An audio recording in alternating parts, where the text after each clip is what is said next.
E questo passava il mare della fum. E avevo una famiglia paura, tout à fait paura, erano due belle drolles.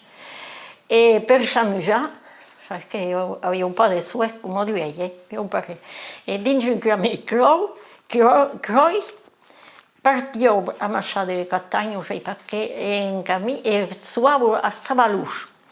Allora la figlia, tu rivisavo il cutiglio, facevo un nuet da re, e facevano questo. E lo drolle da re, a meno flauzo del sinès, buttavo la chiesa della trollo, e ecco, ricevo.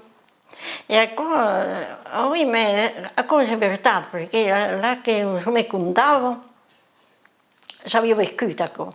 Era una femmina bella che io ero insomma, meno bene che mi contavo quando ero in Pietro, quando ero in Pizzone.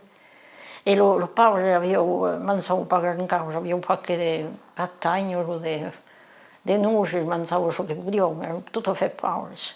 Io avevo pas di fiocchi, facevo fiocchi per terra, al mese dell'ottavo, sulla terra.